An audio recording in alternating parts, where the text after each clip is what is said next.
Chapter 01, The Daily Miracle. Yes, he's one of those men that don't know how to manage. Good situation, regular income, quite enough for luxuries as well as needs. Not really extravagant, and yet the fellow's always in difficulties. Somehow he gets nothing out of his money. Excellent flat, half empty. Always looks as if he's had the brokers in. New suit, old hat. Magnificent necktie, baggy trousers. Asks you to dinner, cut glass, bad mutton, or Turkish coffee, cracked cup. He can't understand it. Explanation simply is that he fritters his income away. Wish I had the half of it. I'd show him. So we have most of us criticized at one time or another in our superior way. We are nearly all chancellors of the exchequer. It is the pride of the moment. Newspapers are full of articles explaining how to live on such and such a sum, and these articles provoke a correspondence whose violence proves the interest they excite. Recently, in a daily organ, a battle raged round the question whether a woman can exist nicely in the country on £85 a year. I have seen an essay, How to Live on 8 shillings a Week, but I have never seen an essay, How to Live on 24 hours a Day. Yet it has been said that time is money. That proverb understates the case. Time is a great deal more than money. If you have time, you can obtain money, usually. But though you have the wealth of a cloakroom attendant at the Carlton Hotel, you cannot buy yourself a minute more time than I have, or the cat by the fire has. Philosophers have explained space. They have not explained time. It is the inexplicable raw material of everything. With it, all is possible.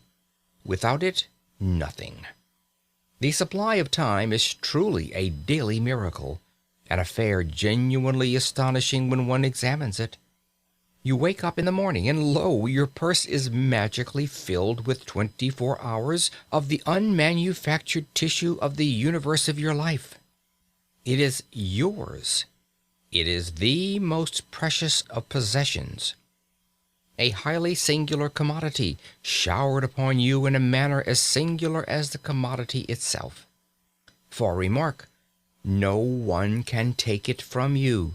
It is unstealable, and no one receives either more or less than you receive. Talk about an ideal democracy. In the realm of time there is no aristocracy of wealth, and no aristocracy of intellect.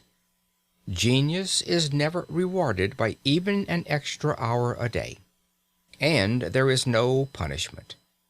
Waste your infinitely precious commodity as much as you will, and the supply will never be withheld from you.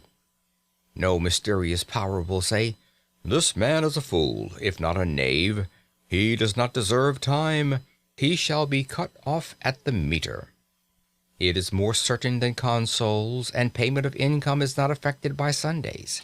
Moreover, you cannot draw on the future. Impossible to get into debt. You can only waste the passing moment. You cannot waste tomorrow. It is kept for you. You cannot waste the next hour. It is kept for you. I said the affair was a miracle.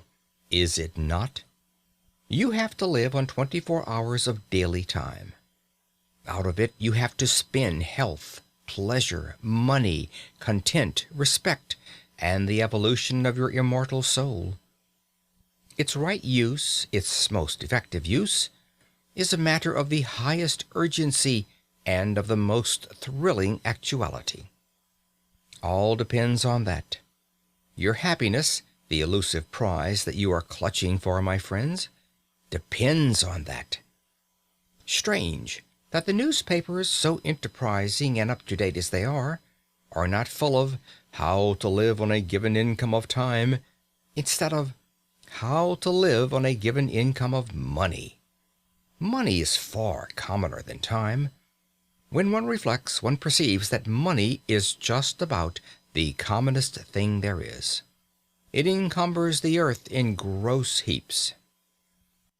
If one can't contrive to live on a certain income of money, one earns a little more, or steals it, or advertises for it. One doesn't necessarily muddle one's life because one can't quite manage on £1,000 a year.